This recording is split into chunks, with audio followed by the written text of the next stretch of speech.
भौतिकी, प्रस्तावना। हमारी दुनिया ध्वनि से भरी है। सुबह पक्षियों की चहचहाहट हो, संगीत की मधुर धुन हो या मशीनों का शोर, ध्वनि हर जगह है। ध्वनि न केवल हमारी भावनाओं को व्यक्त करने का माध्यम है, बल्कि यह विज्ञान और तकनीक का भी महत्वपूर्ण हिस्सा है। इस लेख में हम ध्वनि की उत्पत्ति, संचरण, गुण, सिद्धांत, मापन और दैनिक जीवन में इसके महत्व का विस्तार से अध्ययन करेंगे। ध्वनि वह ऊर्जा है जो किसी कंपनशील वस्तु से उत्पन्न होती है और माध्यम में यांत्रिक तरंगों के रूप में फैलती है। ध्वनि यांत्रिक तरंग है जो माध्यम जैसे वायु, जल या ठोस की आवश्यकता पर निर्भर करती है।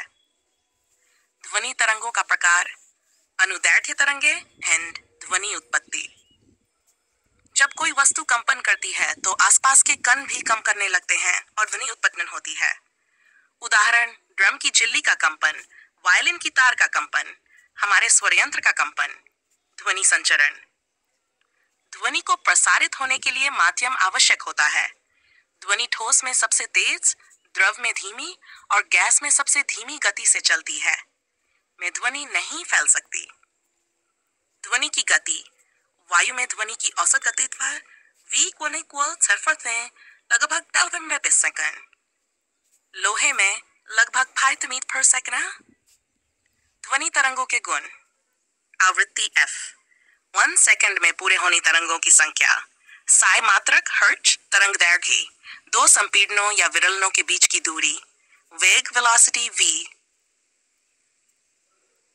आयाम एम्पलीट्यूड, कंपन की अधिकतम विस्थापन सीमा ध्वनि की तीव्रता का सूचक। समय काल टाइम पीरियड t, एक पूरी तरंग बनाने में लगा समय। श्रव्य और अश्रव्य ध्वनि: श्रव्य ध्वनि हर्ट्ज with 10 हर्ट्ज, अश्रव्य ध्वनि 10 हर्ट्ज से कम, इंफ्रासोनिक, 150 हर्ट्ज से अधिक, अल्ट्रासोनिक। ध्वनि की विशेषताएं: पिच: ध्वनि की तीव्रता या ऊंचाई आवृत्ति पर निर्भर। उच्च आवृत्ति, उच्च पिच।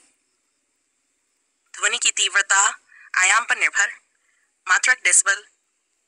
प्राग गुणवत्तीय और टिम्बर: ध्वनि का विशेष स्वरूप जो उसे पहचानने योग्य बनाता है। ध्वनि पर परावर्तन: ध्वनि तरंगें किसी बाधा से टकराकर परावर्तित होती हैं। उदाहरण: प्रतिध्वनि एको, ध्वनि परावर्तन से सोनार कार्य करता है। प्रतिध्वनि की शर्त: ध्वनि स्रोत और परावर्तक के बीच दूरी कम से कम Zn मीटर हो। ध्वनि का अपवर्तन: जब ध्वनि एक माध्यम से दूसरे माध्यम में प्रवेश करती है तो उसकी दिशा बदल जाती है। ध्वनि का विवर्तन और व्यतिकरण। विवर्तन: ध्वनि की तरंगें बाधा के किनारे से मुड़ जाती हैं। व्यतिकरण: 2 ध्वनि तरंगें मिलने पर नई ध्वनि बनती है। ध्वनि के अनुप्रयोग: सोनार, समुद्र की गहराई नापने में। अल्ट्रासाउंड, चिकित्सा जांच में संगीत वाद्य यंत्रों की ध्वनि। भवन निर्माण में ध्वनि रोधी दीवारें। ध्वनि ऊर्जा: ध्वनि में ऊर्जा होती है जो कंपन करने वाले स्रोत से उत्पन्न होती है। ध्वनि की ऊर्जा, तरंग ऊर्जा, यांत्रिक ऊर्जा। ध्वनि का मापन: ध्वनि स्तर डेसिबल, सामान्य वार्ता 60 dBi, हेडफोन का तेज संगीत 100 dBi। जेट इंजन E40D ध्वनि प्रदूषण: ध्वनि स्थायी नुकसान कर सकती है। ध्वनि प्रदूषण से सिर दर्द, अनिद्रा, मानसिक तनाव उत्पन्न होता है। ध्वनि से जुड़े उपकरण: ट्यून फोर्क, कंपन उत्पन्न करने वाला यंत्र। सोनार, गहराई मापन यंत्र। ऑसिलोस्कोप, ध्वनि तरंग का दृश्य रूप। ध्वनि तरंग के ग्राफ: ध्वनि तरंग को समय बनाम विस्थापन या समय बनाम दबाव ग्राफ से दर्शाया जाता है। लाउडनेस, ग्राफ का आयाम। पिच, ग्राफ की तरंग दैर्घ्य। ध्वनि और ऊर्जा संरक्षण: ध्वनि में ऊर्जा होती है जो किसी ऊर्जा से यांत्रिक ऊर्जा से उत्पन्न होती है और अंत में कंपन में समाप्त होती है। निष्कर्ष: ध्वनि जीवन का अभिन्न अंग है।